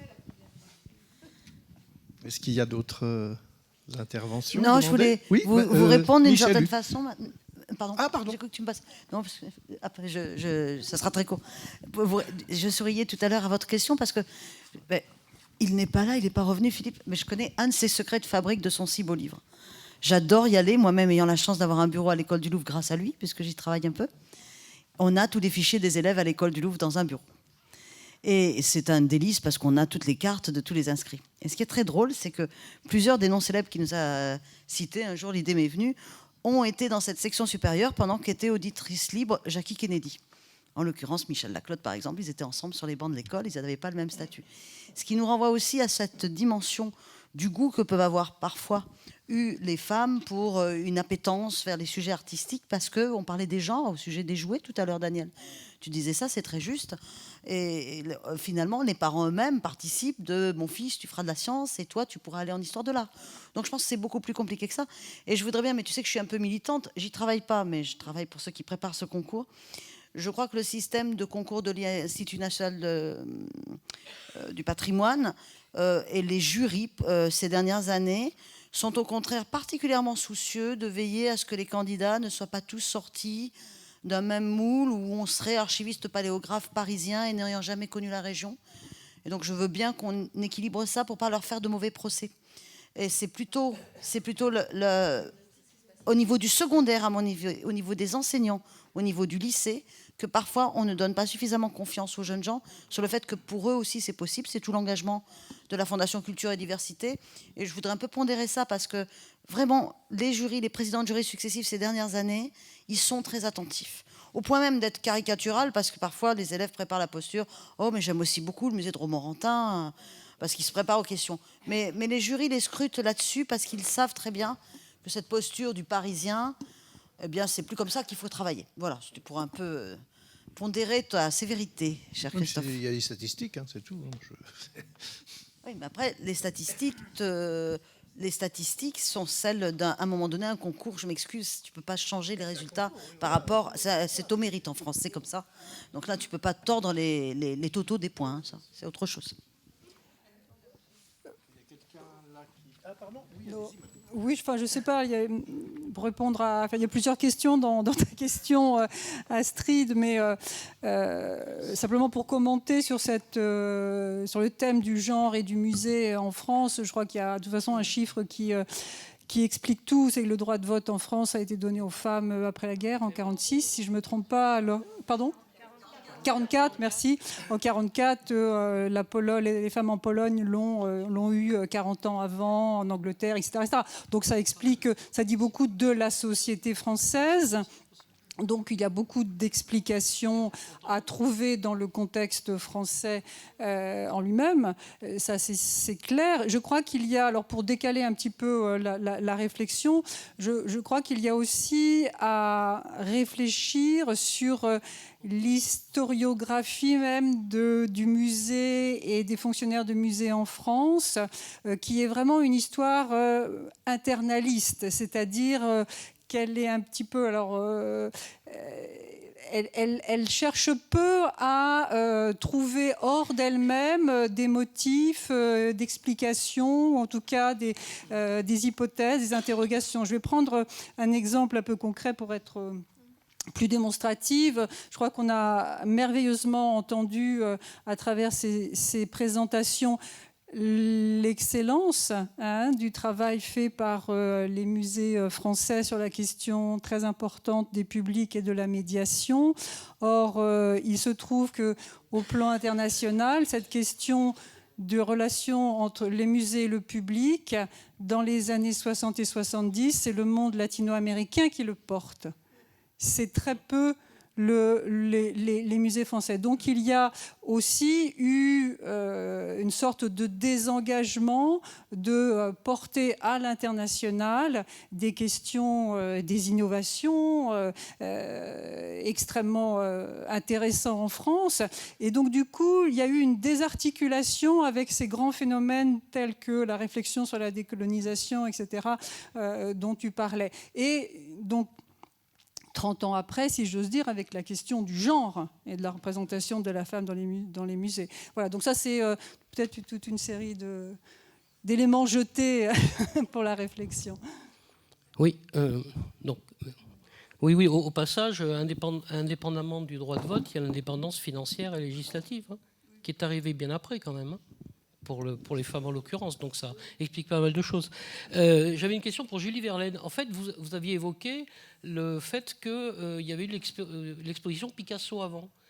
Et est-ce qu'on est déjà, je suppose évidemment, pour les plus jeunes ou moins vieux d'entre nous et ceux qui n'étaient pas parisiens, est-ce qu'il y avait déjà ce phénomène-là, ou est-ce que c'est vraiment l'exposition Toutankhamon qui a lancé et développé tout ce que vous avez traité là ? Non, justement, j'ai essayé de vous dire que cette exposition était vraiment, voilà, effectivement un peu hors norme, mais en même temps, elle s'inscrit complètement dans une tendance longue, internationale, et qui a commencé bien avant. Il y a cette exposition Picasso au Petit Palais avec à peu près 800 000 visiteurs. Il y en a une autre pour Vermeer à l'Orangerie avec 400 000 visiteurs. Donc il y a déjà quelque chose qui est en train de se produire avant l'ouverture de l'exposition Toutankhamon. Après, c'est sûr que cette exposition et son retentissement médiatique et son importance aussi dans les mémoires collectives, et on vient de le voir, est tout à fait intéressante comme cas pour étudier un phénomène qui le dépasse complètement.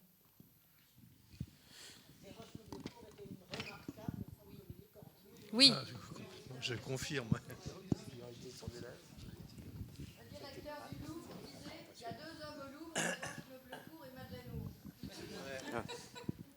La dernière question, Rachel. C'est plus qu'une question, c'est un commentaire également par rapport à votre intervention, Julie. Ce phénomène que vous décrivez, qui date d'il y a maintenant quasiment 50 ans, vous avez vu la réaction dans l'auditoire, comme quoi nous sommes nombreux et nombreuses à nous être reconnus dans ce mélange vie privée, vie publique, dans cette interface de mélange de communication et de démocratisation culturelle, dans cette accélération de l'ensemble de nos process, en fait, hein, de construction des savoirs, de construction des expositions. Et c'est quelque chose qui n'en finit pas et qui n'en finit pas de nous perturber dans nos travaux et dans nos fonctionnements. Vous avez évoqué cette réflexion que ces femmes ont eu entre elles sur mais quel est le fondamental de notre métier ? Sommes-nous des gestionnaires ? Sommes-nous des coordinatrices ? Sommes-nous des porteuses de projets ? Ou sommes-nous des conservatrices du patrimoine ? Et est-ce que être conservateur du patrimoine, c'est en fait ça ? Plus que s'occuper de collections, par exemple. Et juste avant que vous ne complétiez éventuellement ou ne commentiez ce que je viens de dire là, ça me renvoie à des travaux que je vous recommande si vous ne les connaissez pas et que je trouve extrêmement éclairants sur l'évolution de nos métiers et sur les parts d'engagement que nous pouvons avoir aussi dans nos postures professionnelles. Ce sont les travaux de Hartmut Rosa, ce sociologue allemand, sur l'accélération de notre société postmoderne et notamment sur la recherche pour une vie bonne à travers son ouvrage que moi je trouve absolument remarquable autour de la résonance et des résonances et de cette recherche de résonance pour nous entre les œuvres et les publics ou usagers de nos musées. Donc voilà, si jamais vous n'avez pas lu ces travaux, j'aurais tendance à vous inviter à les lire pour peut-être toujours chercher à aller dans ce sens de générer des résonances non pas positives, mais juste bonne entre les collections dont nous avons la responsabilité et que nous transmettons à l'ensemble de nos visiteurs. Mais Julie, vous vouliez peut-être commenter ce que je disais. Non, mais je vous remercie. Moi, j'ai beaucoup apprécié lire cette correspondance entre conservateurs et conservatrices au sujet de l'exposition et après des visites et des échanges. J'ai trouvé que c'était vraiment une très belle entrée dans justement le ressenti au quotidien de ce qu'est leur métier et de cette question notamment de la perte de temps et du manque de temps face à toutes ces tâches, et puis de cette question de la légitimité et de la compétence. Et c'est vrai qu'il y a une modernité qui, moi aussi, m'a frappée face aux archives. On croirait entendre parfois, à lire certaines lettres, des conservatrices, des conservateurs d'aujourd'hui. Donc vous avez tout à fait raison, et c'est aussi pour ça que j'ai choisi d'y réfléchir. Simplement pour compléter, la stratégie qui est choisie par Christiane Desroches-Noblecourt, c'est celle des temps de la carrière. Et elle le dit très très bien d'ailleurs à l'occasion justement du briefing de son équipe, qui au département d'égyptologie du Louvre est exclusivement féminin. Elle est désormais passée, après un temps de recherche, dans le premier temps de sa carrière. Elle était assistante, puis conservatrice, et elle a fait beaucoup de terrain. Il est temps pour elle, elle l'écrit comme ça, il est temps pour elle d'être chef d'équipe et d'encadrer donc ce type de grandes expositions qui rendent visibles au grand public des découvertes et des objets sur lesquels on sait désormais beaucoup plus de choses. Et elle gère sa petite équipe d'attachés de conservation et de conservatrices plus jeunes.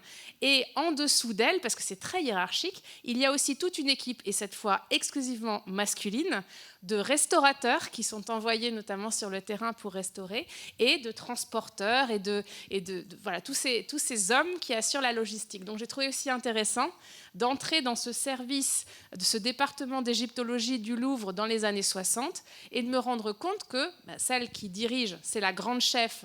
Voilà. Ensuite, il y a son équipe, ses adjointes, et puis les exécutants en dessous. Donc voilà, c'était assez intéressant pour nuancer aussi ce que la féminisation peut faire à un métier. Ici, il y a quelque chose qui est quand même de l'ordre de ce que les anglophones appelleraient l'empowerment. Tout à fait. Voilà.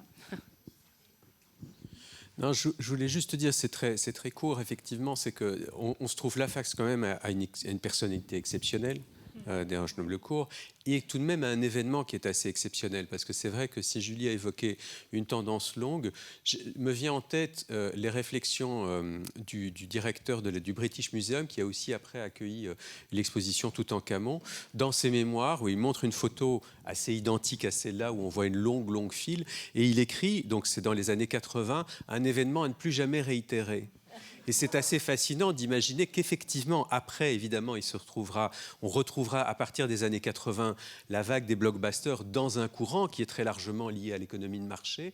Mais en 67, on n'est pas encore là, effectivement. On a une augmentation des expositions temporaires, mais on n'est pas dans une tendance classique, enfin, je dirais qui soit uniquement linéaire. On a toute une série d'éléments, et c'est vrai qu'effectivement, on se retrouve face à une exposition tout à fait incroyable et un fonds d'archives magnifique d'ailleurs. Bien, écoutez, merci à tous. Alors, je voudrais maintenant vous parler un peu de la suite. Je vous rappelle donc demain soir, nous partons sur l'île.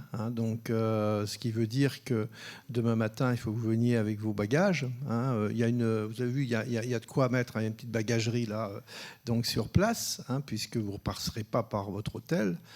Donc, pour ceux qui prennent le car, s'il y a des gens qui ne le prennent pas, ce serait bien peut-être en sortant de le signaler. Ça, c'est pour demain. Pour ce soir, donc, nous avons, donc vous êtes tous invités à un dîner. Donc, alors, on va, excusez-moi, d'abord on va commencer par la visite. Donc tout à l'heure, Hélène Bouillon donc, doit nous attendre, donc elle va nous conduire dans l'exposition Champollion jusqu'à 19h. D'accord ? Ensuite, à 19h, le car vous prendra pour vous conduire, vous reposer un petit peu à l'hôtel Bollaert et à l'autre hôtel. Est-ce qu'il y a des gens ici qui sont dans d'autres hôtels ? Vous êtes où ? Donc, alors, parce qu'ensuite, le dîner, parce que si vous voulez, normalement, le dîner donc, est à 20h. Et on a prévu donc que le car, ensuite à 19h45, aux environs de 45, vous prennent dans ces 2 hôtels pour aller au dîner. Donc, si vous n'êtes que 2, la solution, c'est peut-être du coup de suivre peut-être éventuellement le mouvement et puis de vous arrêter à l'hôtel Bollaert où il y a de quoi boire un coup, voilà, en attendant. Ou alors de nous rejoindre au lieu que je vais vous indiquer. Donc, ça s'appelle le Castelet.